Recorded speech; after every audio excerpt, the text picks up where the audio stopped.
What if everything you thought you knew about clear thinking was wrong? Most of us believe we make rational decisions based on logic and facts. We trust our instincts, rely on experience, and assume we're immune to bias. But the reality? Our brains are full of shortcuts, and those shortcuts often lead us straight into error. From overconfidence to confirmation bias, we fall into mental traps every single day without even realizing it. We trust charismatic leaders over competent ones, hold on to bad investments, and mistake random patterns for meaningful signs. These aren't rare flaws, they're universal ones.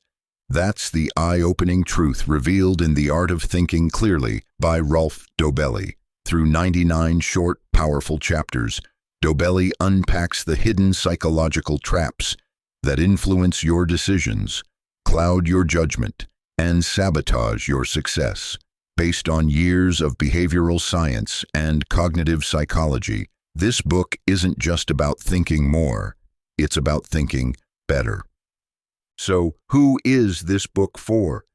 Anyone who wants to sharpen their decision-making, cut through mental clutter, and live with more clarity. Whether you're a business leader, investor, student, or just someone trying to make smarter life choices, these insights will change how you see the world and yourself. In this summary, we'll break down the key lessons from The Art of Thinking Clearly, from why we fall for fake statistics to how our emotions trick us into bad bets. You'll discover how to question assumptions, challenge your own thinking, and build a mental toolkit that works in the real world.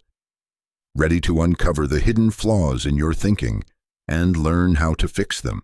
Let's dive in. Chapter 1. Why you should visit cemeteries, survivorship bias.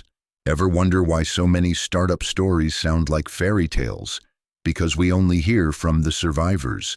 Survivorship bias makes us focus on winners and ignore the graveyard of failures, like hearing how a college dropout built a billion-dollar company. Meanwhile, thousands of other dropouts never made rent. In World War II, engineers wanted to reinforce returning planes where they were most hit. But statistician Abraham Wald said, "Reinforce the spots with no damage. Those planes didn't make it back." It's a classic case of survivorship bias. We love tales of garage-born empires and YouTube stars, but rarely look at the millions who failed with the same hustle. The key? Don't just study success, study failure. It teaches more. So before you bet your life savings on a business idea, because Elon Musk did it, visit the entrepreneurial graveyard first. That's where the real lessons live. Chapter 2. Does Harvard make you smarter? Swimmer's body illusion. We think top universities make people brilliant. But what if brilliance gets them into Harvard in the first place? That's the swimmer's body illusion. Olympic swimmers don't have perfect physiques because they train. They succeed because they were built for swimming. Same with college admissions, modeling agencies, even fitness commercials. We confuse selection with results.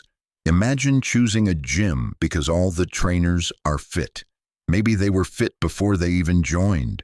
Or you pick an investment firm because their clients look rich. Maybe they were rich already. This illusion fools us in everything from beauty products to elite education.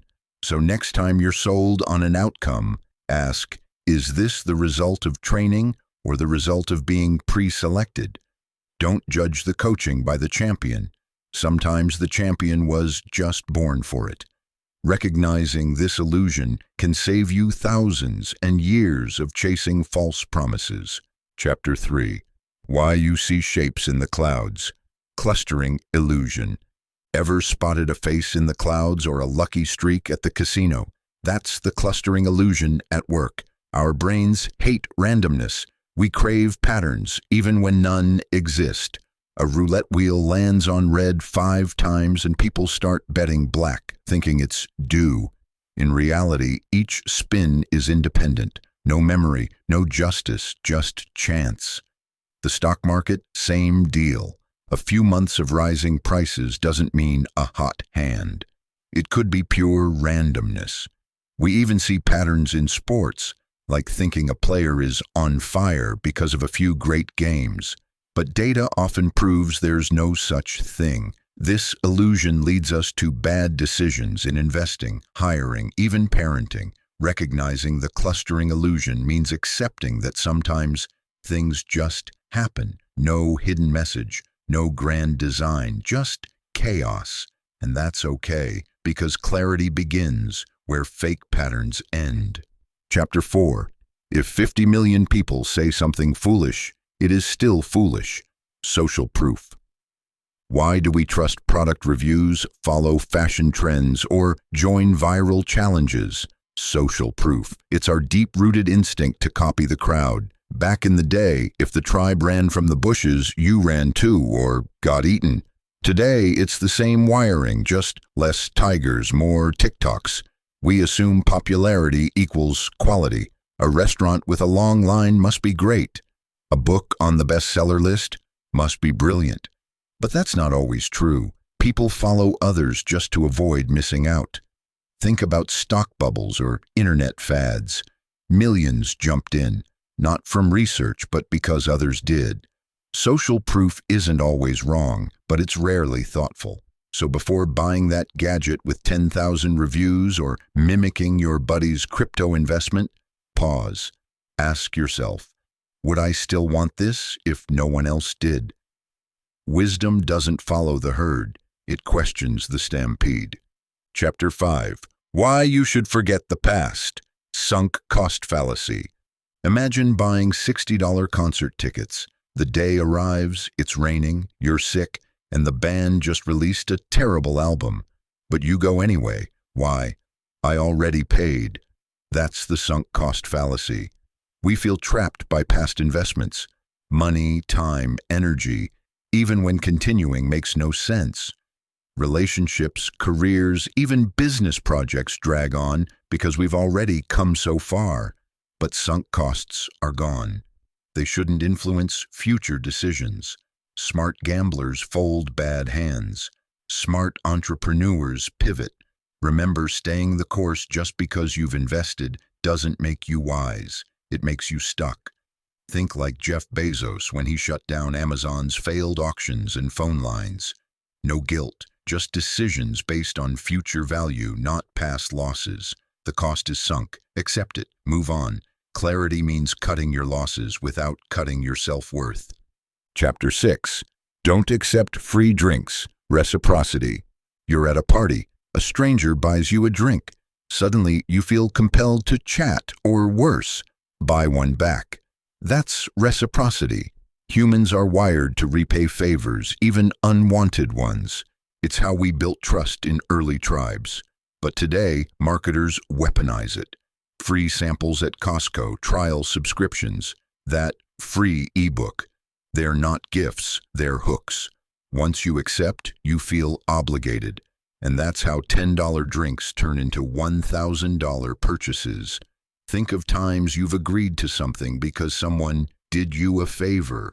Maybe a coworker covered your shift, so you felt forced to help with theirs. Reciprocity isn't bad. It built society. But blind reciprocity makes you easy to manipulate. The solution? Graciously accept kindness, but don't let guilt guide your wallet or your calendar. You owe kindness, not your freedom. Chapter 7. Beware the special case. Confirmation bias. Part 1. Once you believe something, your brain becomes a yes man. That's confirmation bias. You seek out info that proves you right and ignore anything that doesn't. Buy a Tesla, suddenly you notice articles saying EVs are the future. Starting keto? You Google why carbs are evil and skip over studies that say otherwise. Even scientists fall into this trap. Instead of trying to disprove their theories, they cherry-pick support. The result? Lopsided thinking. In courtrooms, politics, relationships, confirmation bias narrows our view until we live in echo chambers. The internet supercharges this by feeding us what we already agree with. Want to think clearly? Play devil's advocate with yourself. Ask, what would prove me wrong? Truth lives where challenge begins. Don't fall for the special case that just happens to match your opinion. You might be convincing, but are you correct? Chapter 8. Murder Your Darlings. Confirmation Bias, Part 2. Writers are told, murder your darlings. Kill those precious lines you love if they don't serve the story. Same goes for your beliefs. Confirmation bias makes us cling to cherished opinions, even when they no longer fit the facts. We fall in love with ideas and defend them like family. Investors ride losing stocks into the ground. Managers double down on broken strategies. Parents push kids into failing hobbies. All because we don't want to admit we were wrong. It feels like betrayal to ourselves. But real intelligence isn't clinging to being right. It's letting go when evidence shifts. Think of scientists who change course mid-research or entrepreneurs who pivot quickly. That's not weakness, it's strength. Want to grow? Get comfortable killing off your outdated thoughts. Every belief should be on trial. If it can't survive cross-examination, it doesn't belong in your mind. Chapter 9. Don't bow to authority. Authority bias. We trust people in uniforms, white coats, and expensive suits, even when they're clueless. That's authority bias. We assume experts always know best. Remember the famous Milgram experiment? Ordinary people shocked strangers just because a man in a lab coat told them to. Our brains equate authority with truth. Doctors, CEOs, influencers, they must be right, right? Not always. History is filled with bad advice from respected figures, financial experts who missed crashes, medical authorities who got treatments wrong. The danger isn't just blind obedience, it's outsourcing your thinking. Authority should guide, not dictate. Ask questions, get second opinions, and remember that even the president puts on pants one leg at a time. Respect the role, but verify the reasoning. Confidence in a suit doesn't equal competence. Don't let a title rob you of your judgment. Chapter 10. Leave your supermodel friends at home. Contrast effect. Ever felt more attractive when standing next to your less good-looking friend? That's the contrast effect. We judge things not by their value, but by what they're next to. A $70 steak seems reasonable if the menu also has a $120 one. A 3-bedroom house feels small after touring a mansion. This bias warps how we evaluate everything: partners, prices, even job offers. Marketers use it like magic. Want you to buy the mid-tier product? They place a worse option beside it. You think you're choosing rationally, but you're reacting to contrast. Next time you're comparing things, strip away the comparisons. Ask, would I value this if I saw it alone? Don't let extremes bend your baseline. Otherwise, you might end up choosing the less bad option, not the right one. In life, context shouldn't control clarity. Chapter 11. Why we prefer a wrong map to no map at all. Availability bias.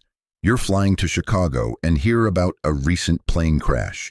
Suddenly, flying feels unsafe, even if statistics say it's 100 times safer than driving. That's availability bias. We judge risk based on what's most recent or emotionally vivid, not what's accurate. Our brain loves shortcuts, and the easiest one is, if I can recall it quickly, it must be common. That's why we fear shark attacks more than falling ladders, though the latter is far more deadly. Or why parents panic over school shootings but not texting and driving. Media fuels this by constantly feeding dramatic stories. But reality is often boring and safer than we think. Want to think clearly? Check the data, not the drama. Don't build your worldview from headlines and horror stories. Otherwise, you'll be navigating life with a map drawn by fear, not facts. Chapter 12. Why no pain, no gain should set alarm bells ringing. It'll get worse before it gets better fallacy. Ever been sold something with the line, it has to get worse before it gets better? That's often not truth. It's a trap.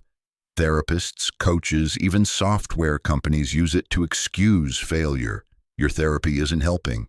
Just wait, it's working. The new sales strategy loses money. It's part of the process. Sure, sometimes growth hurts, but this logic is dangerous because it's impossible to falsify. No matter how bad things get, people keep holding on. Cult leaders use it. So do bad bosses. Clear thinking means knowing when temporary struggle is real and when it's just stalling. Instead of "it'll get better," ask for evidence. Real progress usually shows small wins early. If all you see is decline, stop waiting for a miracle. Pain doesn't always lead to gain. Sometimes it just leads to more pain. Don't confuse struggle with strategy. Chapter 13. Even true stories are fairy tales. Story bias. Humans are addicted to stories. They make complex stuff digestible. But here's the catch. Stories also oversimplify reality. We love cause and effect tales. Startup founder works hard, overcomes odds, becomes a billionaire. We skip the lucky breaks, timing, or team effort. When an investor succeeds, we create a neat arc. They trusted their gut. When they fail, they ignored the data. Same person, different result. Story bias fills gaps with convenient fiction. Think of biographies. They present a life as one clear path, when it was actually chaos and chance. News media, same thing. They need narratives, so they stretch reality to fit. But real life is messy, unpredictable, and rarely linear. If you want to think clearly, distrust tidy tales. Ask, what's missing from this narrative? What's left out for convenience? Sometimes the truth is, there's no story, just events. Chapter 14. Why you should keep a diary. Hindsight. Bias. You hear a big event and think, I knew it all along. That's hindsight bias. After something happens, it suddenly feels obvious. But in reality, you didn't predict it. You just can't remember how uncertain it felt before. Think of the 2008 crash, 9/11, even your favorite sports team's loss. Everyone saw it coming once it happened. This makes us overconfident. We stop learning because we think we already knew. That's why journaling is powerful. When you write thoughts down before events unfold, you preserve your real thinking. Later, you'll see how wrong or right you actually were. Doctors, investors, and leaders who avoid hindsight bias make better decisions. They don't rewrite their past, they learn from it. So next time you say, I knew it, stop and ask, did I? Or am I just editing my memory to feel smart? Chapter 15. Why you systematically overestimate your knowledge and abilities. Overconfidence effect. Most people think they're better than average drivers. Statistically impossible. That's overconfidence bias. We consistently overestimate what we know, what we can do, and how right we are. Even experts, especially experts. CEOs predict market trends and miss wildly. Doctors confidently misdiagnose. And you? You might think you'll finish that DIY project in 2 hours. Spoiler, it'll take 6. This illusion isn't just funny, it's costly. Overconfident investors take reckless risks. Entrepreneurs ignore red flags. Politicians overpromise. Humility doesn't mean being insecure. It means making room for reality. A little self-doubt leads to questions, preparation, better plans. Want to succeed? Be confident, yes, but also cautious. The most dangerous phrase in business is, I got this, because sometimes you really don't. True wisdom lies in knowing what you don't know. Chapter 16. Don't take news anchors seriously. Chauffeur knowledge. There's real knowledge, and then there's chauffeur knowledge. Imagine Nobel physicist Max Planck giving lectures across Germany. Eventually, his chauffeur jokes, I've heard this speech so much I could deliver it. So they swap roles. The chauffeur nails the speech until someone asks a deep question. He's exposed. That's chauffeur knowledge, knowing the script but not the substance. It's everywhere. News anchors, influencers, podcast hosts, they speak confidently but often lack deep understanding, and we fall for it because they sound smart. But parroting facts isn't mastery. Real knowledge means you can explain, question, and adapt, not just repeat. Next time someone sounds slick, ask, can they explain it simply? Can they go off script? If not, you're listening to a chauffeur. Don't confuse eloquence with expertise. The world has enough talkers. Seek thinkers. Chapter 17, You Control Less Than You Think. Illusion of Control. Roll dice harder for high numbers. Press the elevator button twice. That's the illusion of control. We think we influence outcomes. We don't. Casinos thrive on this. So do sports rituals. A basketball player wears lucky socks. A trader taps their desk. These habits feel powerful but do nothing. In investing, we believe our research gives us an edge, when much of the market is random. Pilots fly autopilot 90% of the time. Still, passengers feel safer when they see a human in the cockpit. Control is comforting but often an illusion. Recognizing this doesn't make you powerless, it makes you wiser. Focus on what you can control, your effort, your attitude, your choices. Let go of the rest, because obsessing over fake levers just distracts you from the real ones. Sometimes the smartest move is knowing when to let go. Chapter 18, Never Pay Your Lawyer by the Hour. Incentive, Super Response Tendency. Incentives aren't just powerful, they're unstoppable. Give someone a reward and they'll chase it. But here's the catch. They'll chase it even if it destroys value. Pay lawyers by the hour? They'll stretch cases. Pay salespeople on commission? They'll push bad products. Even teachers, doctors, and CEOs respond to the carrot or the stick. Charlie Munger said, "Show me the incentive, I'll show you the outcome." Want to predict behavior? Don't ask about morals. Look at paychecks. This isn't cynicism, it's clarity. Good people can make bad decisions when incentives twist their goals. That's why clear thinkers design systems that align rewards with results. Not effort, not time, but outcomes. Next time you're offered a deal or asked to make one, ask what's their incentive and what's mine. Misaligned incentives are silent saboteurs. Don't let them steer your ship. Chapter 19. The Dubious Efficacy of Doctors, Consultants, and Psychotherapists. Regression to mean. You feel sick, see a doctor, and get better. You think, the doctor cured me, but maybe you'd have improved anyway. That's regression to the mean. In any streak, good or bad, extremes naturally return to average. Athletes have bad games and bounce back, not because of coaching, but because that's statistics. Same with stocks. A hot tech company cools down, and we think a CEO change saved it. Nope. Just mean regression. This illusion fools us into crediting interventions that did little. Consultants land after a crisis, things stabilize, and they take credit.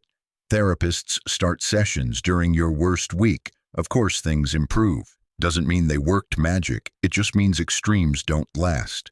So when judging results, ask, was this improvement natural or caused? Clear thinkers separate correlation from causation. Otherwise, you'll praise snake oil or blame miracles. Chapter 20. Never judge a decision by its outcome. Outcome bias. A CEO takes a wild risk. The company wins big. People call her a genius. But if it had failed, she'd be reckless. That's outcome bias. We judge decisions by results, not process. But in uncertain worlds, like business, sports, or love, you can do everything right and still lose, or everything wrong and still win. A poker pro folds a decent hand and avoids disaster. Smart play, but it looks cowardly. A newbie bets recklessly and hits the jackpot. Dumb move, but everyone cheers. Sound familiar? We all do it. Parents, bosses, investors. But judging outcomes hides truth. Great decisions are based on thought, not luck. Want to be better at anything? Separate the result from the reasoning. Ask, did I make the best choice with the info I had? That's what matters, because in life, even the right call can lead to a wrong turn, and vice versa. Chapter 21, Less is More, the Paradox of Choice. Ever spent 30 minutes scrolling Netflix but watched nothing? That's the paradox of choice. More options should make us happier, but often do the opposite. Too many serials, apps, or dating profiles lead to indecision, anxiety, and regret. Psychologist Barry Schwartz found that when people choose from 24 jams, they're less likely to buy than when offered just 6. Why? Because more choices mean more pressure to find the perfect one. Even after choosing, we worry, was there a better option? Marketers exploit this by creating fake variety, dozens of nearly identical products, but clear thinkers simplify. Steve Jobs wore the same outfit daily. Warren Buffett avoids flashy investment options. Less mental clutter equals better decisions. So next time you're stuck comparing phone plans or jobs, limit your options. You don't need every door open, just the right one. Less truly is more, especially when it comes to peace of mind. Chapter 22. You like me? You really, really like me. Liking bias. Your buddy recommends a sketchy product, but you trust it. Why? Because you like them. That's liking bias. We're more likely to agree with, buy from, or believe people we find attractive, funny, or friendly, even if they're wrong. Salespeople smile more for a reason. Political campaigns hire charming speakers, and that's why we ignore red flags in relationships and business deals. Even in courtrooms, likable defendants get lighter sentences. But liking someone doesn't make them right. Think of the friend who's fun at parties but gives terrible advice, or the celebrity who sells miracle vitamins with no science behind them. Clear thinkers separate the message from the messenger. Before you follow someone's lead, ask, would I trust this idea if it came from someone I didn't like? Respect people, but inspect their claims. Charm is nice. Logic is better. Chapter 23. Don't cling to things. Endowment effect. You buy a mug for $5. A week later, someone offers $7 and you refuse. That's the endowment effect. Once we own something, we overvalue it just because it's ours. It happens with objects, ideas, and even relationships. We keep broken gadgets, hoard unused apps, or resist change at work because we've always done it this way. Homeowners price their houses higher than the market. Investors hold failing stocks longer. Entrepreneurs keep floundering businesses afloat. Why? Because we're emotionally attached. But ownership shouldn't cloud judgment. Ask yourself, if I didn't own this, would I still want it? Great leaders and thinkers learn to let go. They sell when it's smart. They fire what isn't working. They detach emotions from value because clinging to something just because it's yours isn't strength, it's a trap. Let go of what no longer serves you. Chapter 24. The inevitability of unlikely events. Coincidence. You dream of an old friend. The next day they call. Feels magical, right? That's coincidence, and our brain loves turning it into meaning. But rare events happen all the time. With 8 billion people making billions of choices daily, coincidences are statistically inevitable. Lottery winners, celebrity deaths in threes, or bumping into someone across the world, they're surprising, not supernatural. The brain, however, connects dots fast, too fast. It wants patterns, so it creates them, even when they're random. That's how conspiracy theories are born. Too many coincidences to be chance, but randomness is messy. It clusters, it repeats, and it surprises us regularly. Clear thinkers don't get swept up in the magic. They ask, what are the odds, and how many similar things didn't happen that day? Coincidences aren't clues, they're part of the noise. Don't turn static into a signal. Chapter 25. The Calamity of Conformity. Groupthink. In 1961, the U.S. planned a disastrous invasion of Cuba, the Bay of Pigs. Many officials had doubts, but no one spoke up. Why? Groupthink. It's what happens when people in groups prioritize harmony over truth. No one wants to rock the boat, so bad ideas go unchallenged and red flags get ignored. It happens in boardrooms, startups, classrooms, even friendships. You see the flaw, but stay silent. Psychologist Solomon Asch showed this with line experiments. People knowingly gave wrong answers just to fit in.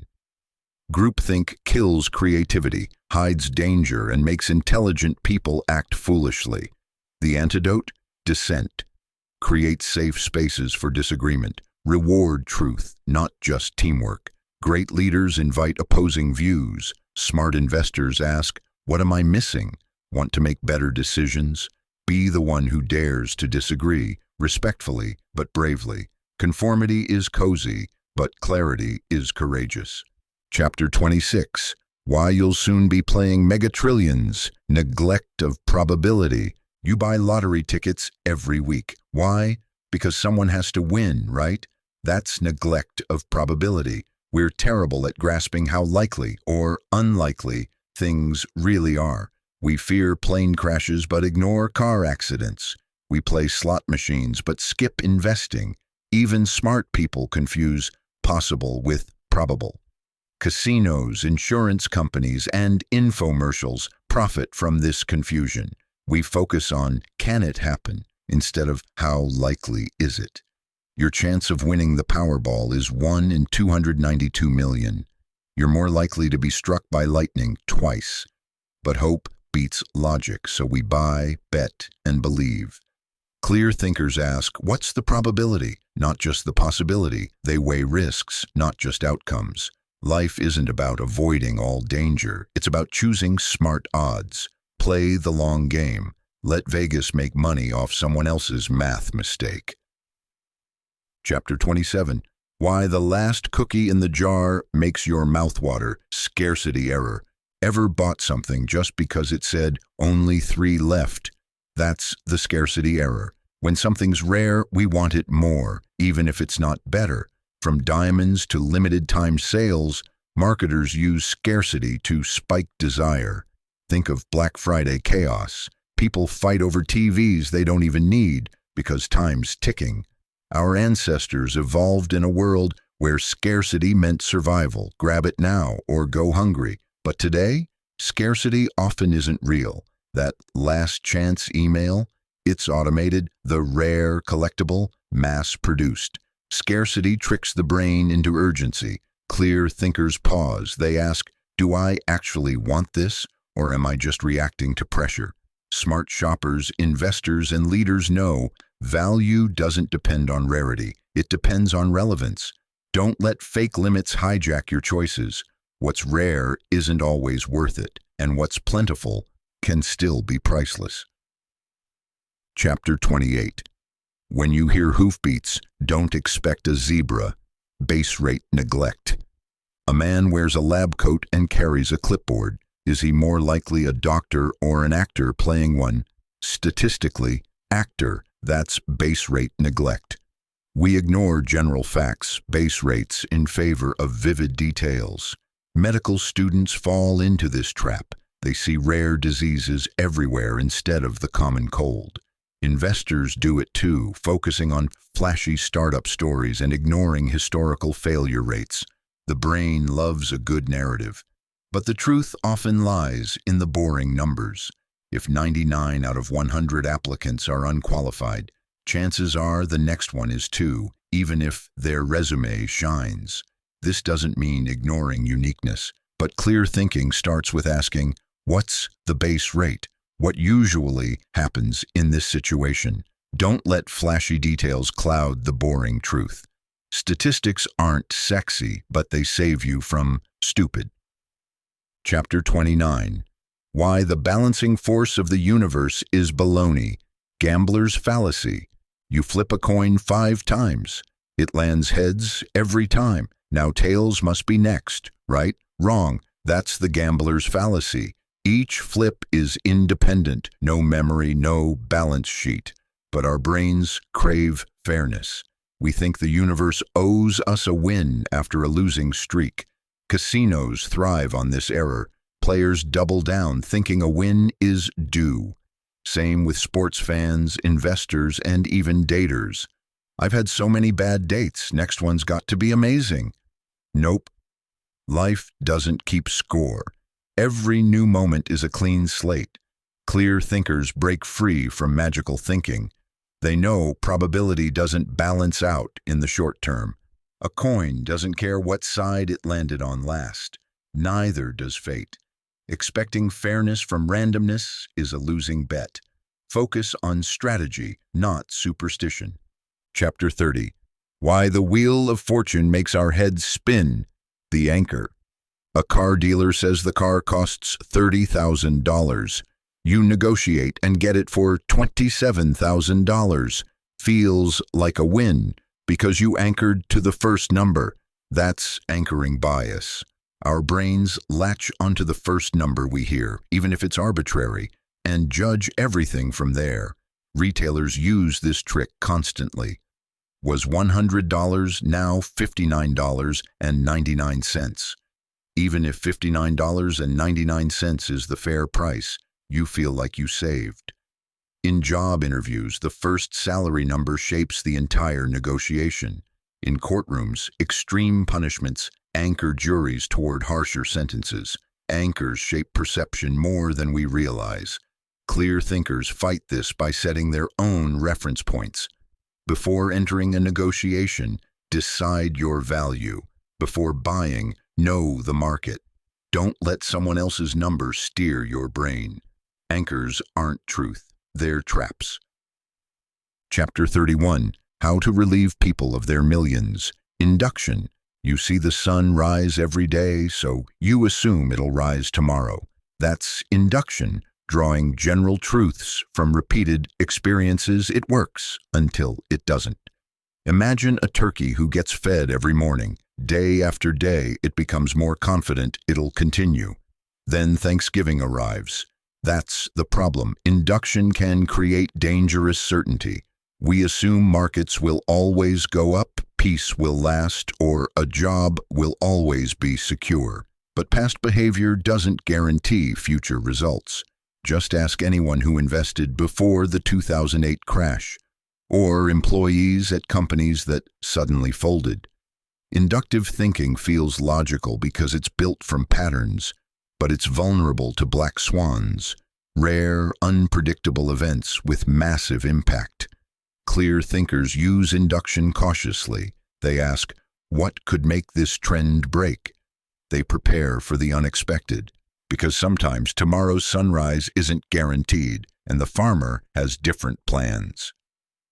Chapter 32. Why Evil Strikes Harder Than Good. Loss. Aversion. Imagine losing $100. Now imagine gaining $100. Which feels stronger? The loss. That's loss aversion. We hate losing more than we enjoy winning, about twice as much, in fact. It's why investors sell winners too early and hold losers too long. Why people stay in bad relationships or cling to failing businesses. We fear the pain of loss so deeply that we avoid risks, even smart ones. Casinos exploit this with chips instead of cash. Marketers use limited-time deals to push purchases.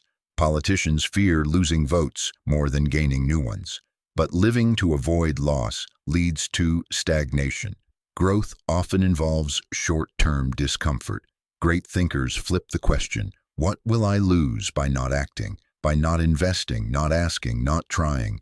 Clear decisions balance gains and losses, but aren't ruled by fear. Life isn't just about avoiding falls. It's about climbing even when there's a risk of slipping. Chapter 33. Why Teams Are Lazy. Social loafing. Ever worked on a group project where someone did nothing? That's social loafing. The more people involved, the less effort individuals feel they need to contribute. In one study, people pulled harder in tug-of-war when alone than in groups. Why? Diffused responsibility. In large teams, we assume others will pick up the slack, or we figure our effort won't be noticed. This affects workplaces, school projects, even charities. It's why meetings drag and group tasks stall.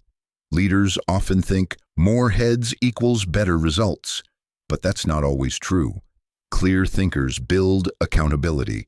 They assign roles, measure output, and reward contribution, not just attendance. Want a team to thrive? Shrink it. Clarify duties, celebrate effort. Because in a crowd, it's easy to hide.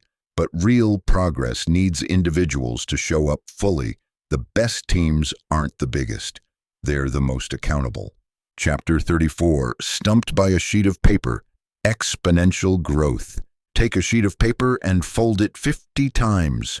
How thick would it be? Most guess a few inches. The answer? It would reach the sun, 93 million miles away. That's exponential growth. Doubling over and over adds up fast. We struggle with this because we're wired to think linearly. One step, one result. But in tech, investing, or pandemics, growth often isn't linear, it's exponential. That's why compound interest is called the eighth wonder of the world. It's how $500 per month invested can turn into millions over decades. It's also why viruses explode, social media goes viral, and debt snowballs. Clear thinkers respect exponential forces. They invest early. They act early. They don't wait until something's obvious, because by then, it's already huge.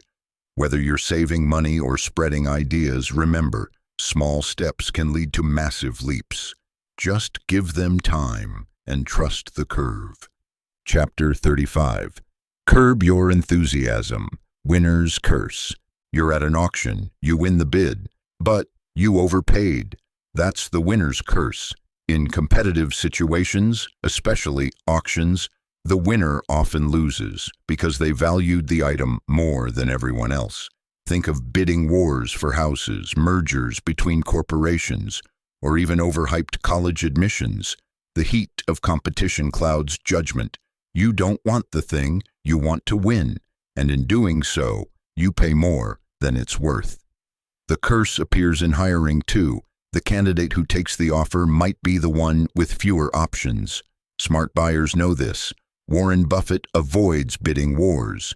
Good negotiators walk away. Clear thinkers pause before shouting, "Sold!" They ask, "Do I want this or just hate losing?" Because in the long run, overpaying hurts more than missing out.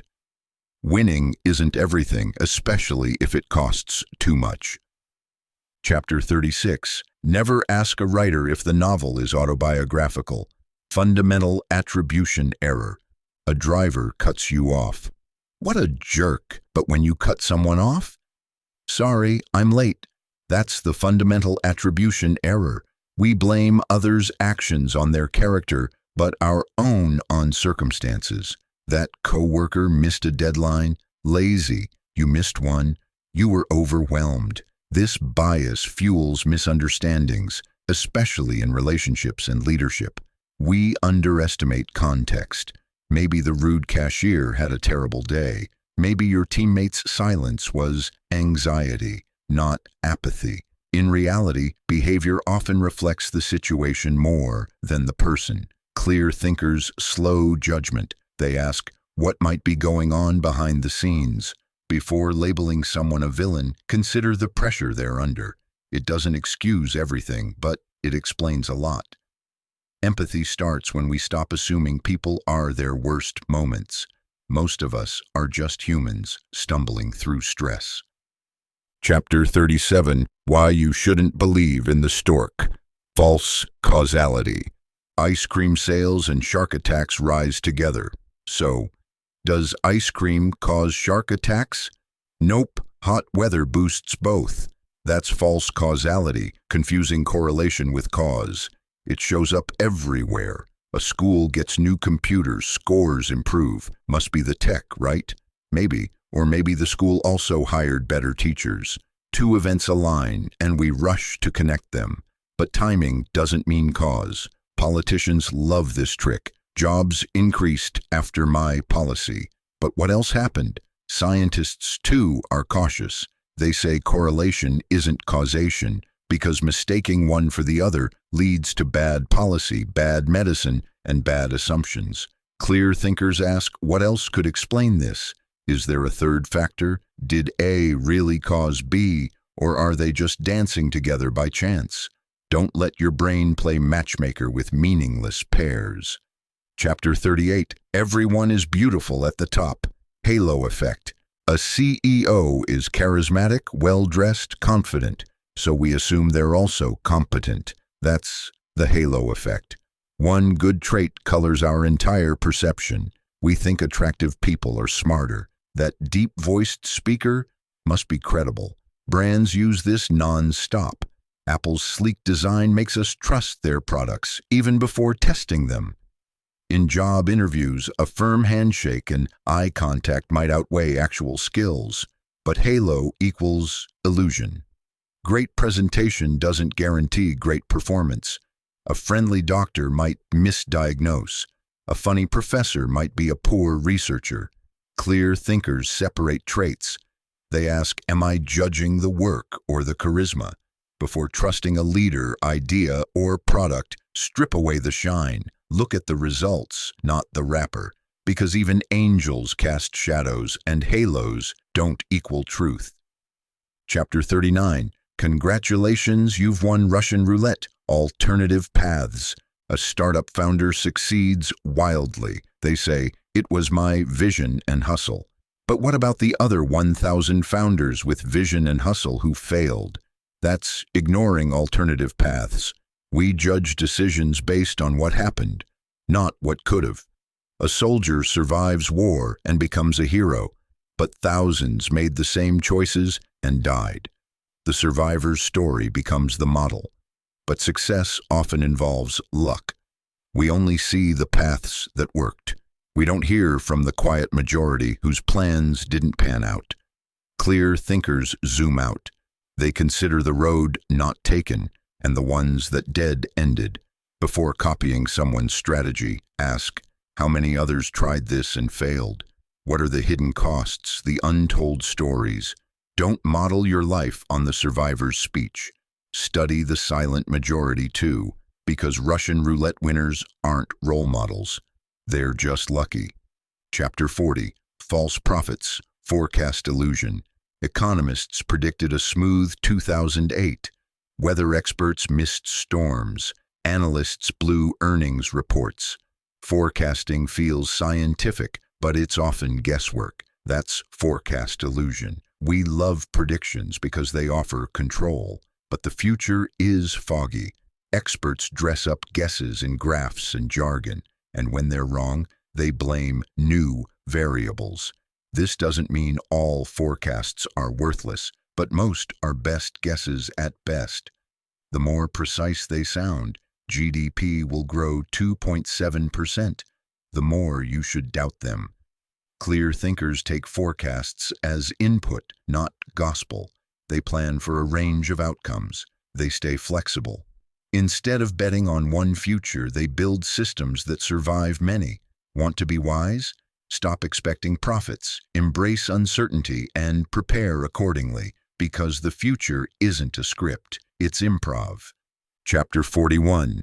The deception of specific cases. Conjunction fallacy. Linda is 31, single, outspoken, and studied philosophy. Is she more likely a bank teller or a bank teller and feminist? Most people say the second, but statistically, that's impossible. The conjunction of two events is always less likely than one alone. This is the conjunction fallacy. The more details we add to a story, the more believable it feels, but the less probable it becomes. Marketers and news outlets love this trick. This diet helps busy moms in their 40s lose weight fast. Sounds specific, feels right, but broad claims are more likely to apply. We confuse plausibility with probability. Clear thinkers zoom out. They strip the fluff and ask, what's the base likelihood? Don't fall for the layered narrative. The more specific something gets, the less likely it's true. In logic, less is more, and vague often means valid. Chapter 42. It's not what you say, but how you say it. Framing. Would you buy meat labeled 90% lean or 10% fat? Most choose the first, even though both mean the same. That's framing. How information is presented shapes how we perceive it. A surgery with a 95% survival rate sounds safer than one with a 5% mortality rate. Marketers, politicians, and lawyers use this constantly. They highlight gains, downplay losses, or flip negatives into positives. It's not lying, it's leading. Framing impacts decisions from medical choices to voting to buying a car. Clear thinkers reframe before reacting. When you hear a stat or sales pitch, flip it. What's the opposite angle? What are they not saying? Don't judge by packaging. Examine the contents. Because the same glass, framed right, can look half full or half empty. Your clarity depends on asking, is this fact or just a well-dressed spin?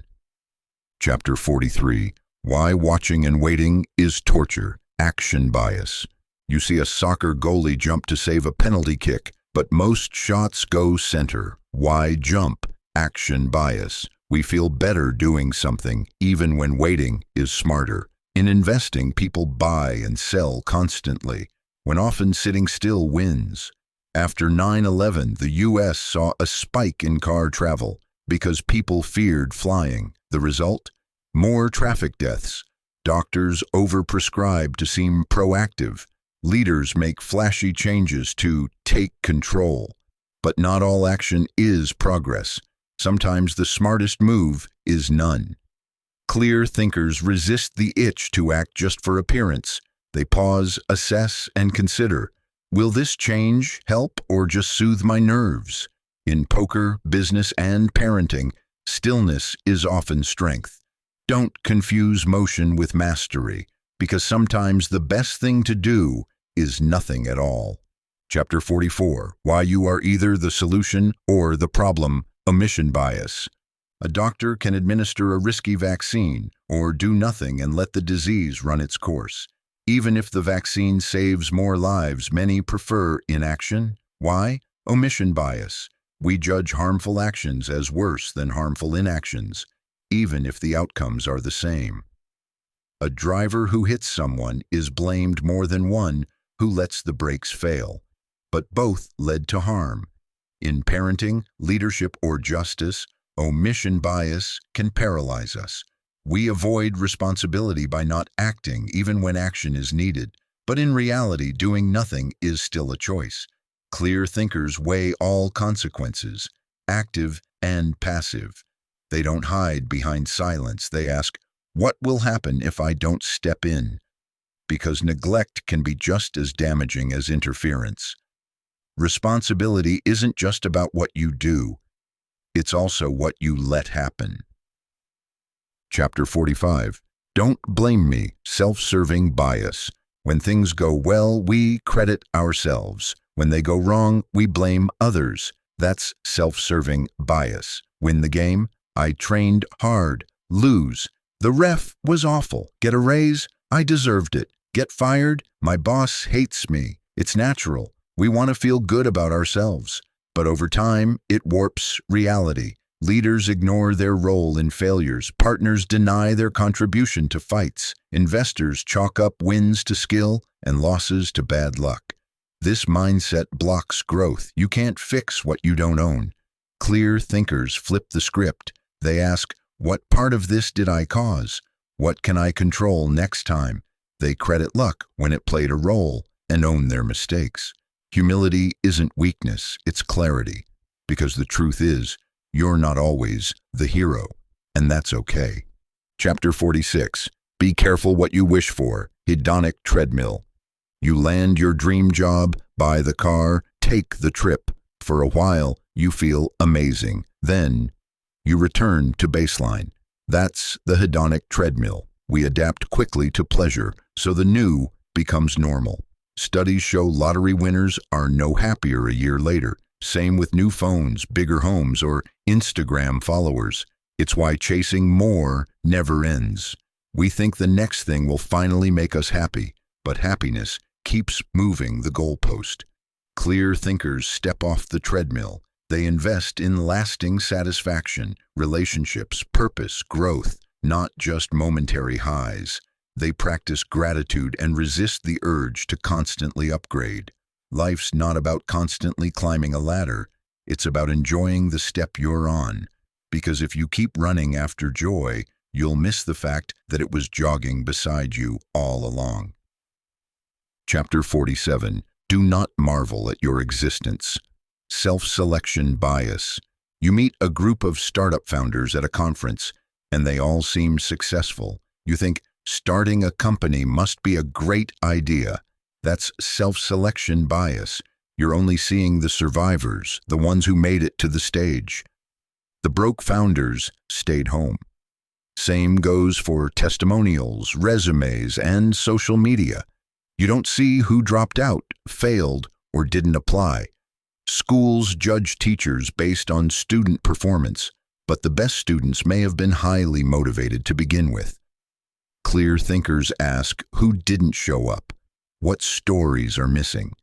Just like reading 5-star reviews without checking the 1 stars, you're getting a skewed picture.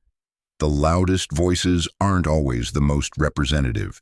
Beware of making decisions based on filtered data. Reality isn't just what's visible, it's what's been excluded too. Chapter 48. Why experience can damage our judgment. Association bias. You eat a bad oyster and now you avoid seafood. That's association bias, where we link two things emotionally, even if the connection isn't logical.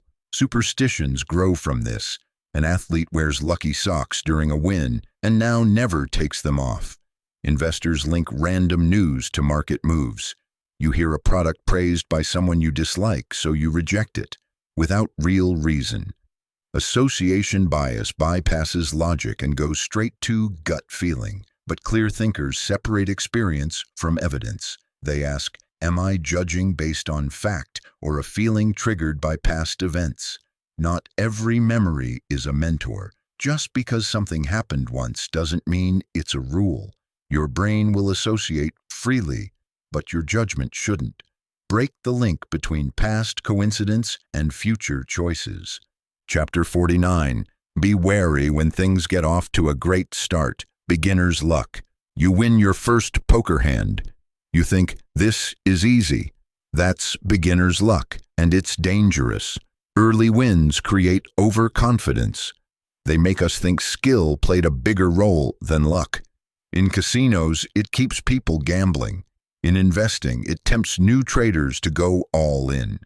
Entrepreneurs mistake early sales as validation of a weak business. The truth? Randomness often favors rookies, temporarily, but when difficulty rises, luck runs out. That's when experience matters. Clear thinkers celebrate wins but keep perspective. They ask, was that skill or chance? They stay humble, cautious, and ready for change. If you succeed early, don't build a castle on sand. Test your process, not just your results, because real success isn't about the first game. It's about staying in the game long after the luck fades. Chapter 50. Sweet Little Lies. Cognitive dissonance. You believe you're honest, but you cheat a little on your taxes. To resolve the tension, your brain says, everyone does it. That's cognitive dissonance, when our actions and beliefs clash, and we bend one to fit the other. Smokers know it's bad, so they tell themselves it relieves stress.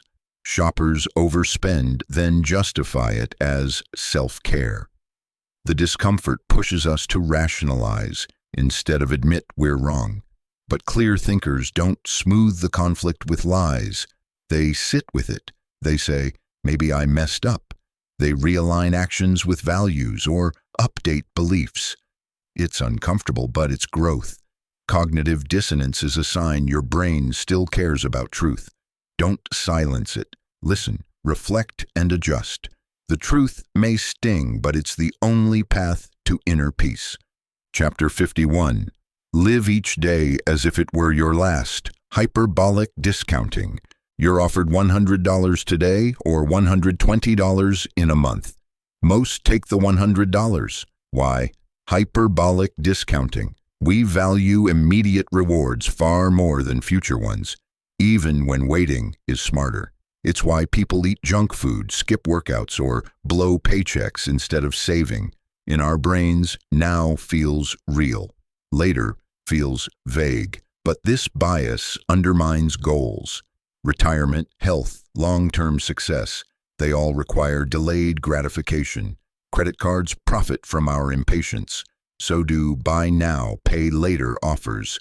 Clear thinkers zoom out. They visualize their future self not as a stranger, but as a partner. They automate savings, build habits, and reward discipline.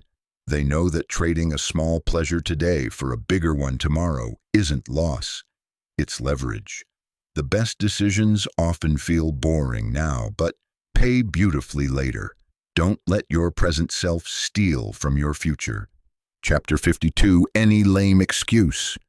Because justification. Ever heard, can I cut in line because I'm in a hurry? That word, because, is powerful, even when the reason is weak. In a famous experiment, people were more likely to let someone cut in line just because they said because, regardless of the excuse. We're wired to accept reasons, even bad ones. Politicians, marketers, and manipulators use this trick. Buy this because it's the best. Follow me because I said so. We hear because and assume logic follows, even when it doesn't. Clear thinkers don't stop at the word. They listen to what comes next. They ask, is this reason real or just rhetorical? Does it justify the action or just decorate it? Because shouldn't be a mental off switch. If the logic is flimsy, don't let the word trick you. Respect reasons that hold water, not just ones that sound like they do. Chapter 53, Decide Better, Decide Less, Decision Fatigue. By 4 p.m., your willpower is toast. You've made 100 tiny choices, what to wear, what to eat, which email to reply to, and now you're impulsive or indecisive. That's decision fatigue. Each choice drains mental energy. Judges are more lenient in the morning. Shoppers splurge at the checkout. We think we're rational all day, but our brains get tired. That's why Steve Jobs wore the same outfit and why many CEOs eat the same lunch. Fewer trivial choices equals more energy for the big ones. Clear thinkers simplify. They build routines, automate tasks, and make important decisions early. If your afternoons feel sluggish, it's not you. It's your brain saying enough. Want to make smarter calls? Reduce the noise, protect your mental fuel, because a tired brain makes expensive mistakes, and even the best ideas crumble under too many forks in the road. Chapter 54, Would you wear Hitler's sweater? Contagion bias. You're offered a clean, cozy sweater, then told it once belonged to Hitler. Suddenly, you recoil. That's contagion bias. We believe objects carry the essence of people or events. It's emotional, not logical. Same with celebrity memorabilia or refusing to live in a house where something tragic happened. Rationally, the object's unchanged, but our feelings say otherwise. This bias affects investments, beliefs, and relationships. A company linked to scandal, even unfairly, may crash in value. A new product tied to a failed one might get ignored. Clear thinkers separate essence from object. They ask, is this reaction emotional or rational? Should history define usefulness? Emotions can guide values, but they shouldn't blind judgment. Not all associations are meaningful. Sometimes a sweater is just a sweater, and logic lives where emotion loosens its grip. Chapter 55. Why there is no such thing as an average war. The problem with averages. A river is, on average, 3 feet deep. You try to cross and drown. That's the problem with averages. They hide extremes. The average income doesn't reflect poverty or wealth gaps. The average temperature doesn't tell you about heat waves. Averages smooth over spikes, and sometimes those spikes matter most. Airlines brag about average delays, but what about the day your flight was canceled? Doctors cite average recovery times, but your body may be faster or slower. Clear thinkers dig deeper. They ask, what's the range? What's the worst case? What's the distribution? They don't get fooled by neat numbers that mask messy truths. Averages have their place, but real-world decisions need context. Because drowning in an average river is still drowning. The truth lives in the spread, not just the center. Chapter 56. How bonuses destroy motivation. Motivation crowding. You love drawing. One day someone pays you for it. Slowly, the joy fades.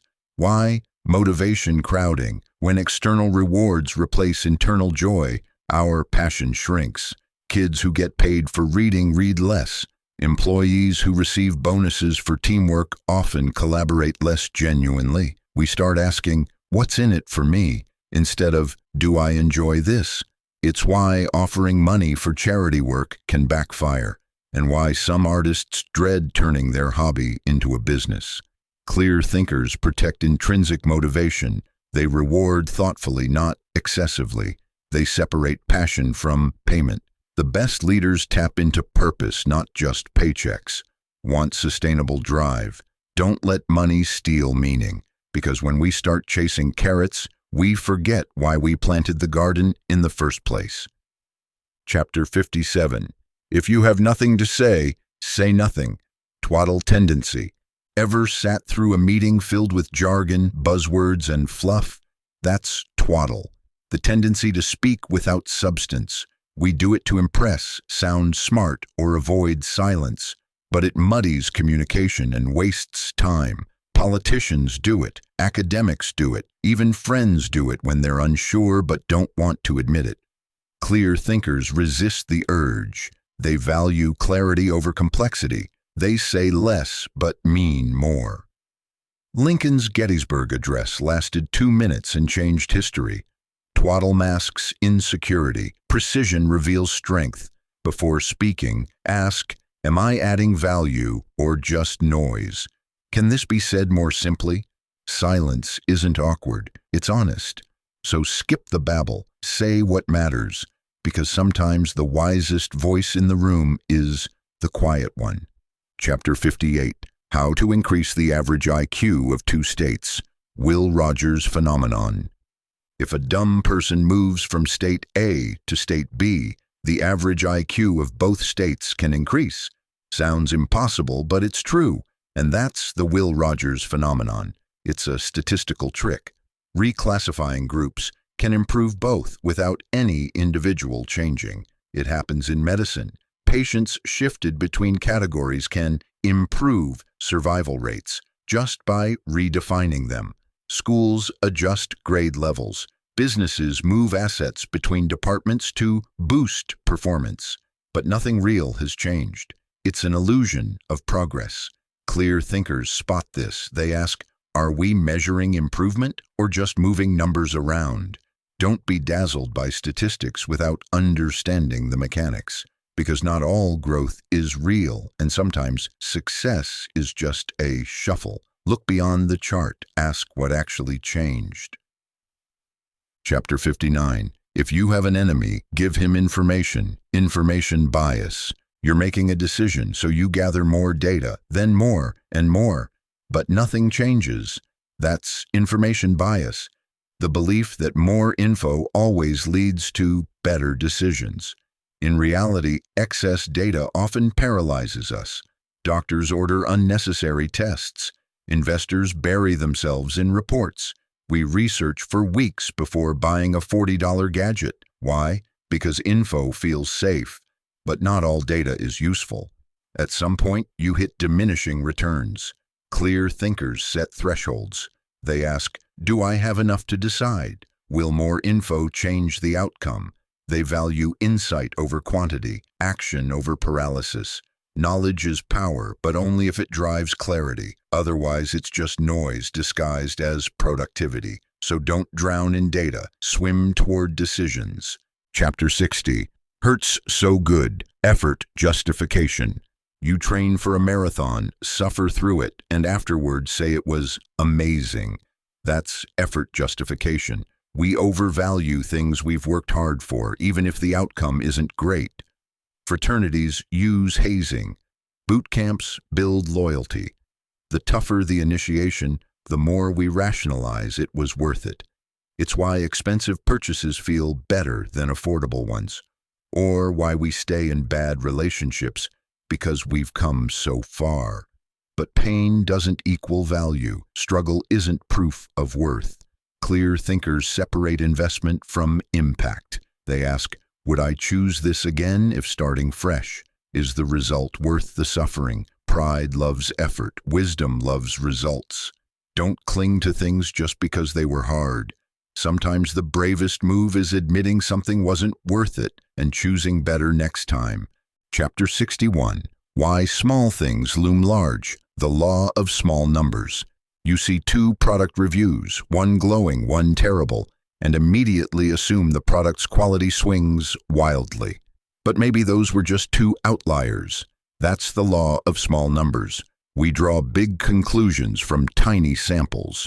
Your friend eats one bad taco at a new restaurant, and you vow never to go. A student from a particular college acts rudely, and you stereotype the whole school. But small samples aren't statistically reliable. Casinos, investors, and media exploit this bias.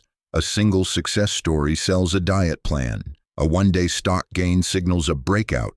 Clear thinkers pause. They ask, how big is the data set? What's the context? If the sample is too small, they don't assume it tells the whole story. Because one raindrop doesn't mean a storm. Don't let tiny examples drive giant decisions. Chapter 62. Handle with care. Expectations. You go to a 5-star restaurant. The food's great, but not mind-blowing. You leave disappointed. Why? Expectations. They shape our reality more than we admit. If we expect magic, even good feels meh. But with low expectations, a pleasant surprise feels like gold. Psychologists call it expectation bias. It affects how we rate movies, jobs, even people. It's why overhyped gadgets underwhelm and unexpected kindness makes your day. Expectations don't just color experiences, they create them. In medicine, placebos work because patients believe they will. In business, a CEO's reputation affects how people judge performance. Clear thinkers manage expectations for themselves and others. They underpromise and overdeliver. They savor surprise and sidestep disappointment. Life gets better when you stop scripting your reactions in advance. Let experiences unfold, not compete with your imagination. Chapter 63. Speed traps ahead. Simple logic. A bat and a ball cost $1.10. The bat costs $1 more than the ball. How much does the ball cost? If you said 10 cents, you fell into a logic trap. The real answer, 5 cents. Our brains love fast answers, even if they're wrong. That's where simple logic fails us. We trust gut reactions over math. In life, we often go with what feels right. The flashy investment, the loudest voice, the popular opinion. But fast isn't always accurate. Clear thinkers slow down. They do the math. They test assumptions. They know that logic is a tool, not a trick. And they aren't embarrassed to double-check the obvious. Want better decisions? Don't race to conclusions. Put on the brakes, check your logic, and question the answers that came too easily. Because clarity takes a little effort and 5 cents of patience. Chapter 64. How to expose a charlatan. Forer effect. You're creative, but sometimes insecure. People misunderstand you. You have untapped potential. Sound familiar? That's the Forer effect. Vague, flattering statements we accept as uniquely accurate. It powers horoscopes, personality tests, and online quizzes. Even in hiring and politics, people fall for generic praise disguised as deep insight. Why? Because we want to feel seen, and we fill in the blanks. The Forer effect lets charlatans seem wise. but their truths apply to almost everyone. Clear thinkers stay skeptical. They ask, could this apply to anyone? Is it too broad to be useful? They demand specifics and challenge feel-good fluff. Insight isn't how it feels, it's how well it fits. Next time you hear a compliment wrapped in mystery, don't just smile. Examine it, because the truth isn't always flattering, and flattery isn't always true. Chapter 65. Volunteer work is for the birds. Volunteers' folly. You want to help, so you volunteer to build houses abroad. But you have no skills, and the work you do in a week could have been done better by locals in a day. That's the volunteer's folly. Good intentions don't always equal good outcomes. We like helping in visible, hands-on ways, even when money or expertise would do more good. It's why people send old clothes to disaster zones instead of cash, or donate books where there's no electricity. Our need to feel helpful can override logic. Clear thinkers focus on effectiveness, not emotional reward. They ask, what impact am I making? Am I solving a problem or satisfying my ego? Giving is noble, but smart giving is transformative. Sometimes the best way to help isn't swinging a hammer, it's wiring a $100 check. Help with your head, not just your heart. Chapter 66. Why you are a slave to your emotions. Affect heuristic. You see a smiling face on a product ad and assume the item must be good. Or a news story stirs fear, so you assume danger is everywhere. That's the affect heuristic. We make decisions based on how something feels, not what it is. If we feel good, we assume the thing is good. If we feel bad, we assume risk. Politicians use this by linking policies to heartwarming images. Marketers tie products to smiling models. But emotion is a poor compass. It's fast, reactive, and often misleading. Clear thinkers acknowledge emotion, but don't obey it blindly. They pause and ask, am I reacting to the thing or the feeling it gives me? They separate facts from feelings, because when emotion takes the wheel, judgment often crashes. Use emotion for color, not direction. The heart's a poet, but reason writes the map. Chapter 67. Be your own heretic. Introspection. Illusion. You think you know your motives. I eat healthy because I care about wellness. But maybe you just like the attention. We all do this. The introspection illusion makes us trust our inner explanations, even when they're flawed. We assume we know why we act, but much of our behavior comes from unconscious drives, habit, culture, ego, and when asked to explain, we invent stories we believe. I chose this job for passion, you say, forgetting the paycheck. Clear thinkers accept this humbling truth. The self is partly a mystery. They question their own motives and test their assumptions. They're not afraid to say, maybe I don't know. Real insight comes not from staring into your soul, but from comparing your actions with your words. Don't always trust the voice in your head. Sometimes it's just your PR manager. Chapter 68. Why you should set fire to your ships. Inability to close doors. Hernán Cortés famously burned his ships so his men couldn't retreat. Harsh? Maybe, but it forced commitment. Today we leave every door open just in case. We hold on to unused subscriptions, half-finished projects, and backup relationships.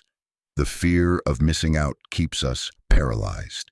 That's the inability to close doors. We waste energy maintaining options we'll never use.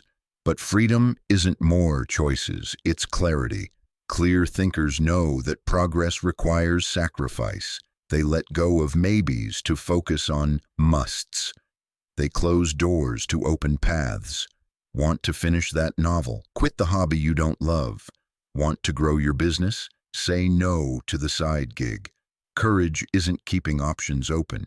It's choosing one boldly. Burn the ships behind you. That's how you conquer what's ahead. Chapter 69. Disregard the brand new. Neomania. You see a shiny gadget and suddenly your old one feels obsolete. That's Neomania, the obsession with the new. We crave innovation, updates, next-gen everything. But new doesn't mean better. Many new ideas are old ones repackaged. New products are untested. New theories are exciting but fragile. Investors chase the latest tech and ignore proven industries. Readers ditch classics for bestsellers. But novelty fades fast. Clear thinkers ask, what's the actual value here? Is this improvement or marketing? They embrace innovation but demand substance. Not every update is progress. Sometimes the best tools are boring and built to last. Don't let new dazzle you into bad decisions, because shiny wears off and wisdom endures. Trendy isn't timeless. Chapter 70. Why Propaganda Works. Sleeper Effect. You hear a ridiculous claim from an untrustworthy source. You laugh it off. But weeks later, you repeat it, forgetting where it came from. That's the sleeper effect. Over time, we remember the message, but forget the source. That's how propaganda spreads. A false fact from a tabloid eventually feels familiar, and familiarity breeds belief. Politicians, influencers, and marketers exploit this by repeating lies until they sound true. Even if debunked, the idea lingers. Clear thinkers tag the source along with the story. They ask, where did I hear this? Can I trust it? They resist the illusion that familiarity equals truth.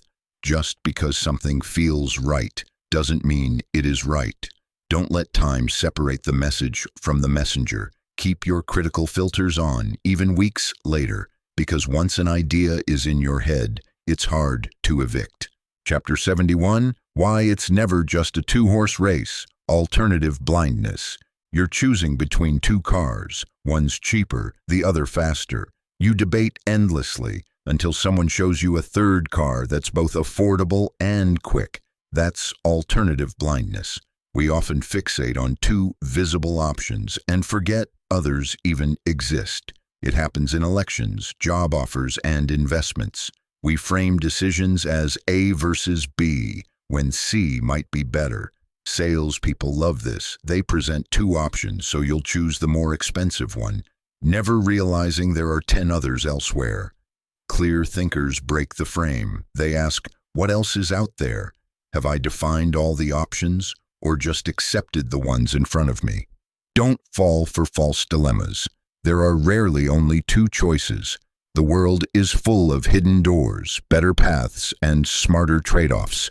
Find them and choose with vision, not limitation. Chapter 72. Why we take aim at young guns. Social comparison bias. You're in a meeting and a bright young colleague pitches a brilliant idea. Instead of excitement, you feel threatened. That's social comparison bias. We naturally compete, especially with those similar to us. Age, background, role, and when someone in our lane shines, envy strikes. Managers overlook talented juniors. Seniors block rising stars. It's not logic, it's ego. We fear being replaced. But this insecurity costs teams dearly. Innovation slows, morale dips, and talent walks. Clear thinkers flip the script.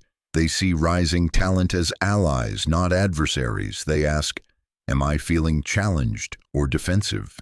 Can I lead and learn from this person?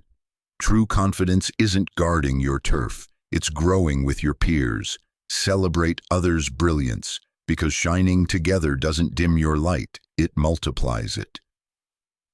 Chapter 73. Why First Impressions Deceive. Primacy and Recency Effects. You interview 3 people. The first and last stick in your mind. The one in the middle, a blur. That's the primacy and recency effect. We remember what happens first and last, but forget the rest. It shapes how we judge speeches, meetings, even dates. Start strong, end strong, and people forgive the middle. Marketers use this when placing products. Speakers use it to leave lasting impressions. But clear thinkers guard against this bias. They know that a strong finish doesn't mean strong content. and that first impressions aren't always accurate. They take notes, review objectively, and give the middle a fair shot. Don't let the spotlight of memory blind your reason. Sometimes the most consistent performance sits quietly between the opener and the finale. Judge the whole show, not just the bookends. Chapter 74, Why You Can't Beat Homemade, Not Invented Here Syndrome. You reject a great idea simply because it wasn't yours. That's not invented here syndrome. We value our own creations more than others, even if theirs are better. Companies ignore external research. Teams rebuild tools from scratch. Leaders dismiss outside advice. Pride becomes a barrier to progress. It's tribal. If it's not from us, it can't be good. But clear thinkers seek value, not ownership. They ask, is this idea effective? Not, who made it? Great innovators borrow, adapt, and improve. Apple didn't invent the smartphone. They perfected it. Success isn't about credit. It's about impact. Don't let ego block opportunity. Sometimes the best solution is already out there, just waiting to be welcomed, not invented. Chapter 75. How to Profit from the Implausible, the Black Swan. You plan your life based on trends, gradual changes, expected events. Then a global pandemic hits, or a market crashes. That's a black swan, a rare, unpredictable event with massive consequences. We're bad at predicting them and worse at preparing. We laugh off unlikely scenarios, assume tomorrow looks like today, and get blindsided. But clear thinkers don't try to predict black swans. They build systems that survive them. They keep debt low, diversify investments, and stay humble about the future. Nassim Taleb coined this term to remind us, just because something hasn't happened doesn't mean it can't. Want resilience? Expect surprise. Prepare for weird, because the biggest changes aren't the ones we see coming, they're the ones we don't. Chapter 76. Knowledge is non-transferable. Domain dependence. You're a great chess player, so you assume you'll be great at investing, but those skills don't transfer. That's domain dependence. We struggle to apply what we know in one field to another. A doctor might be terrible at nutrition. A lawyer might make emotional decisions in relationships. We silo knowledge and forget that wisdom needs translation. Clear thinkers actively transfer insights. They ask, what does this remind me of? Can I adapt what worked there to this? They bridge fields, test assumptions, and look for patterns. Expertise in one area isn't useless. It just needs context. Learning isn't just about knowing, it's about applying. Connect the dots. Just don't assume they'll connect themselves. Chapter 77. The Myth of Like-Mindedness. False Consensus Effect. You assume everyone thinks like you, supports your favorite candidate, hates pineapple on pizza. Then someone disagrees, and you're shocked. That's the false consensus effect. We overestimate how much others share our beliefs, values, and tastes. It creates echo chambers and blindsides us in relationships, politics, and business. Marketers misread audiences. Leaders assume buy-in. Teams implode from misunderstood norms. Clear thinkers question consensus.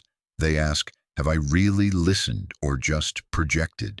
They seek diverse input, challenge assumptions, and value outliers. The world isn't made in your image, and that's a good thing. Real understanding starts when you admit, others see it differently, and I need to know why. Chapter 78. You were right all along. Falsification of history. You recall your childhood as tougher, your past predictions as more accurate, your gut instincts as always right. But memory is a storyteller, not a reporter. That's falsification of history. We rewrite the past to protect our ego and create a tidy narrative. We downplay mistakes, enhance wins, and skip the awkward parts. Leaders take credit for luck. Investors forget poor trades. Partners always knew the relationship would end. But clear thinkers check receipts. They journal. They reflect. They fact-check their own memory. Why? Because growth needs truth. If you rewrite your past, you repeat its mistakes. Don't let hindsight become fiction. Own your story, mess and all.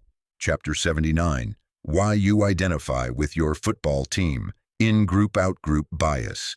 You love your hometown team, even when they lose. You distrust outsiders, even if they make sense. That's in-group, out-group bias. We favor people who belong and distrust those who don't. It's tribal thinking, us versus them. It shows up in office politics, social media debates, and global conflicts. We judge them harshly and forgive us easily, even when they have the better idea. But clear thinkers break the tribe lens. They ask, am I rejecting this because of who said it or what was said? They listen across lines, collaborate with rivals, and challenge their own side. Progress isn't about picking sides, it's about picking sense. Unity doesn't mean uniformity, and truth doesn't care what jersey you wear. Chapter 80. The difference between risk and uncertainty, ambiguity, aversion.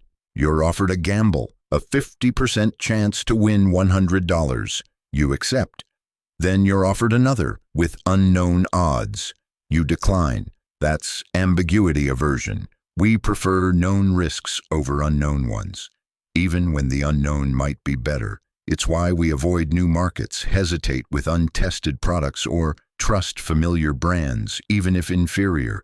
We want certainty, but the world is murky. Most big wins come from uncertain ground, startups, inventions, wild ideas. Clear thinkers embrace ambiguity. They don't demand full clarity before acting. They say, I don't know the odds, but I know the upside. They test, learn, and adapt. Want breakthrough results?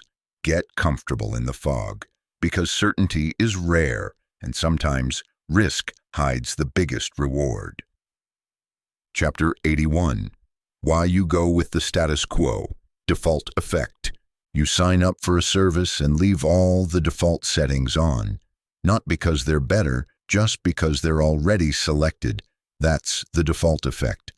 We tend to stick with preset options, whether it's 401k contributions, software privacy settings, or meal plans. Changing defaults feels like effort, even when it benefits us. This bias shapes everything from politics to tech to healthcare. Organ donation rates skyrocket when opt-in becomes opt-out.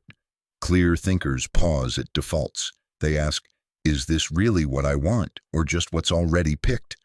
They understand that someone set those defaults for a reason, and it might not align with their goals. In a world designed to decide for you, awareness is power. Take control. Don't live your life on autopilot. Chapter 82. Why last chances make us panic, fear of regret. A sale ends tonight. You weren't going to buy, but now you feel like you must. That's fear of regret. We hate the idea of missing out more than we love the product itself. It's why we buy lottery tickets, stay in bad relationships, or cling to jobs we've outgrown. We imagine future what-ifs and act to avoid them.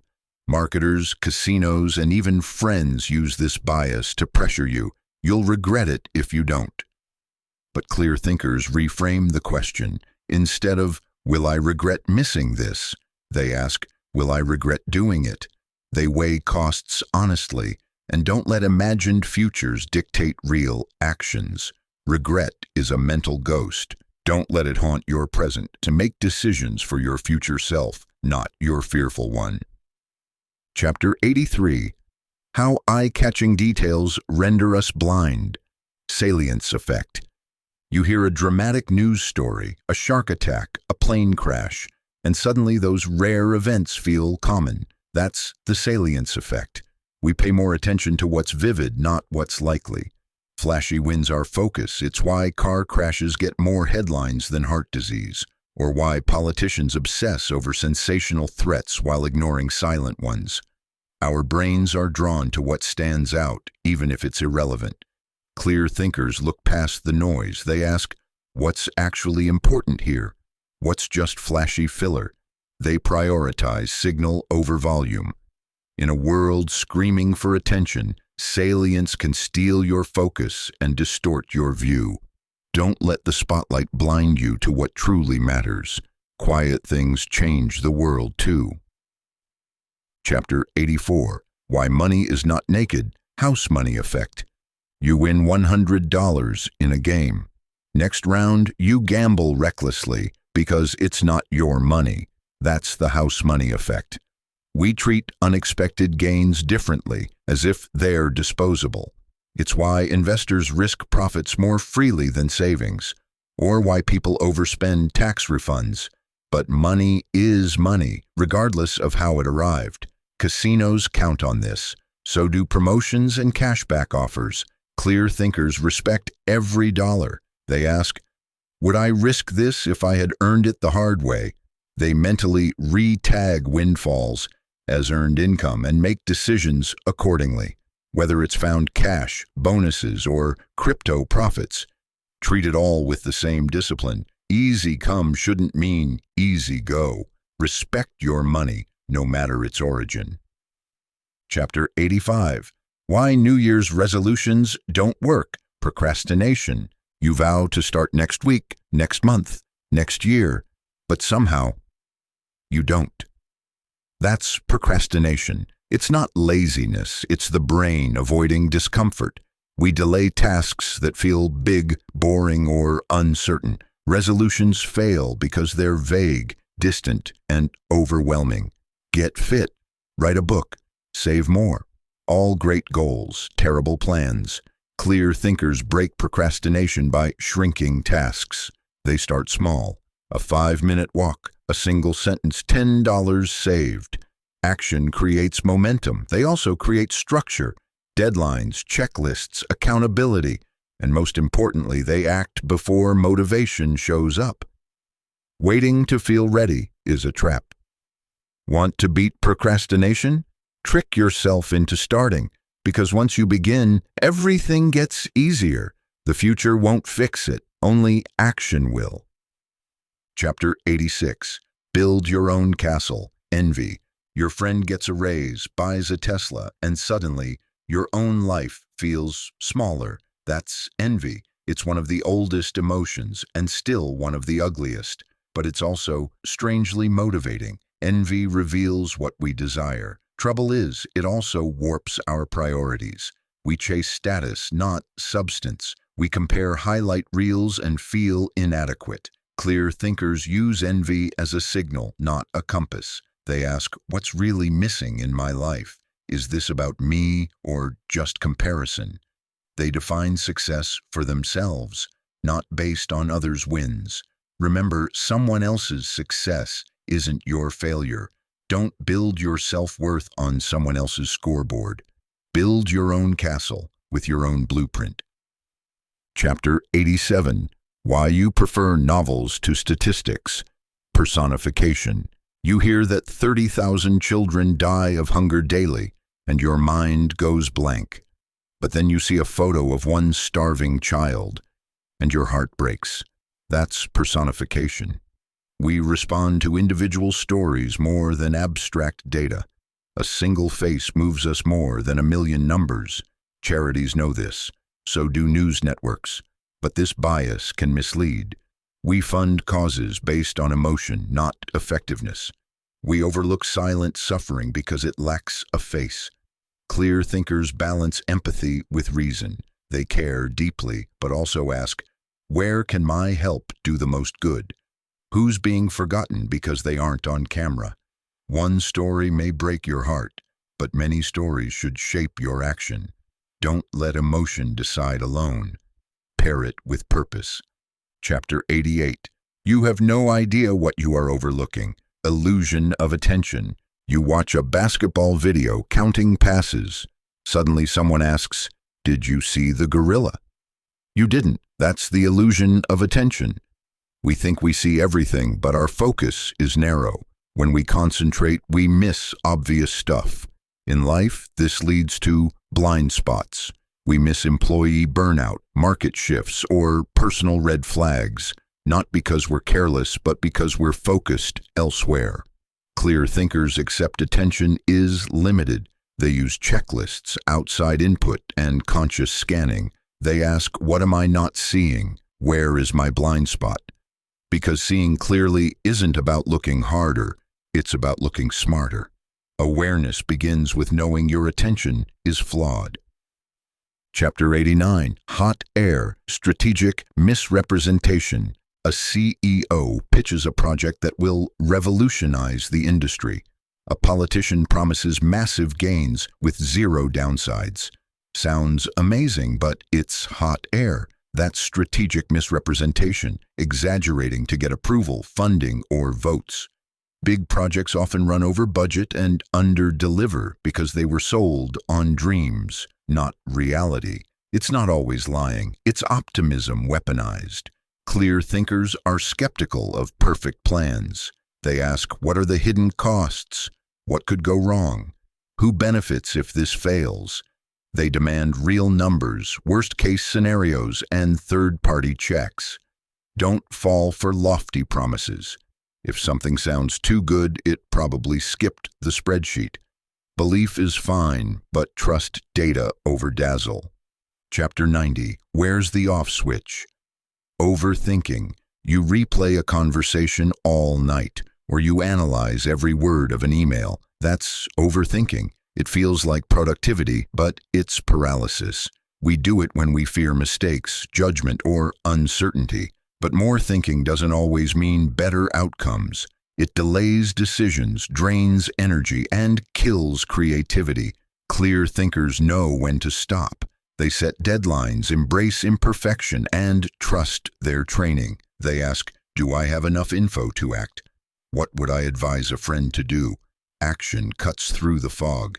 Sometimes the bravest thing isn't thinking more, it's deciding. Your brain's a tool, not a torture chamber. Use it, don't live in it. Chapter 91, Why You Take On Too Much, Planning Fallacy. You plan to renovate your kitchen in 3 weeks. It takes 3 months.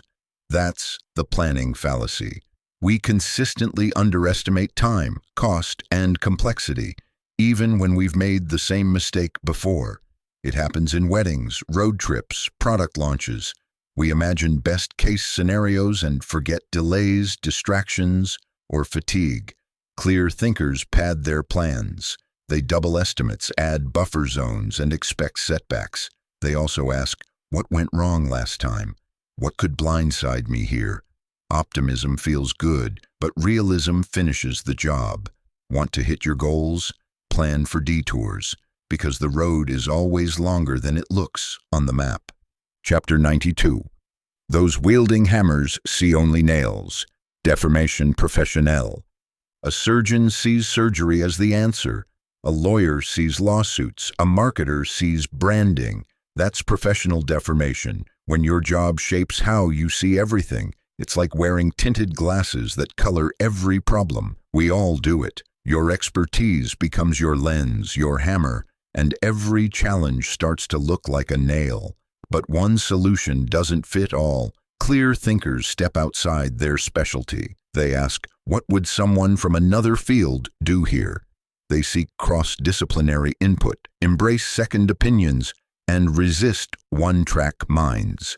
Expertise is valuable, but only if you remember it's not universal. Don't just use the tools you know. Pick the right tool for the job. Chapter 93. Mission Accomplished, Zeigarnik Effect. Ever been haunted by an unfinished task?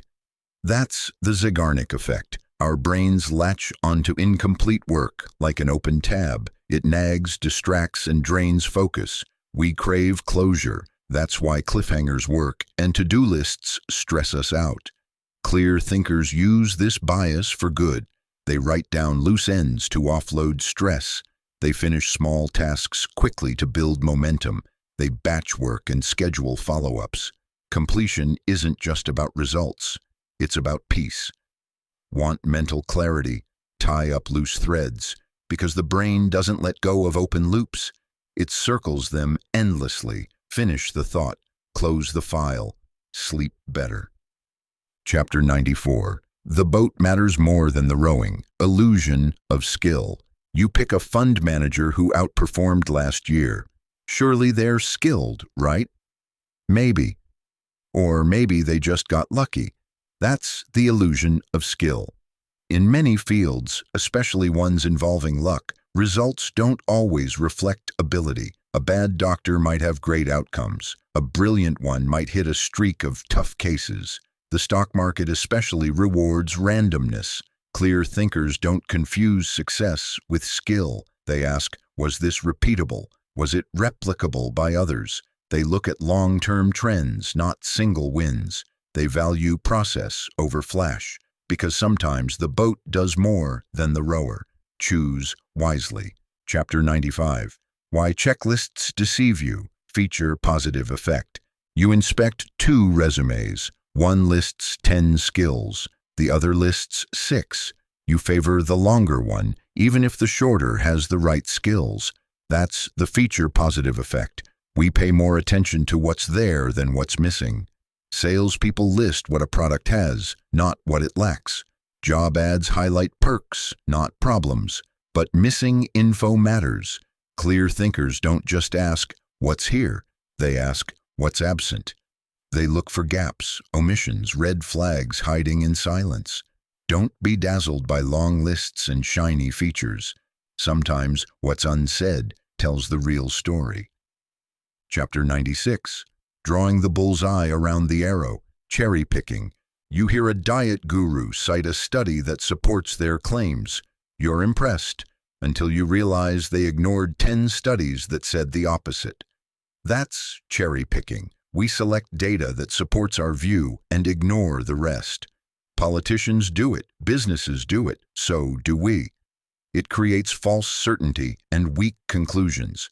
Clear thinkers demand the whole orchard. They ask, what's being left out? What would disprove this claim? They seek opposing views and complete data sets. Want real insight? Don't just aim for the bull's eye, make sure you're shooting at the right target. Chapter 97. The Stone Age Hunt for Scapegoats. Fallacy of the Single Cause. A plane crashes, we blame the pilot. But maybe it was weather, maintenance, miscommunication, and system error. That's the fallacy of the single cause. We crave simple explanations for complex events. The economy crashed because of greed. This failed because of one bad hire. But reality is messier. Clear thinkers look for chains, not culprits. They ask, what were all the contributing factors? How did they interact? Simplicity soothes us, but it often misleads. Don't settle for one cause when the truth has many. Chapter 98. Speed demons make safe drivers. Intention to treat error. A new drug works wonders for those who stick with it. But what about the people who quit halfway? Ignoring them is the intention to treat error. We only analyze successful participants, not the full group. It happens in diets, schools, training programs. We only measure those who finish. Clear thinkers ask, what's the dropout rate? Who's being excluded? Because real results must include real-world conditions, not just the ideal case. Ignore the exceptions, and you get a distorted picture. Chapter 99. Why you shouldn't read the news.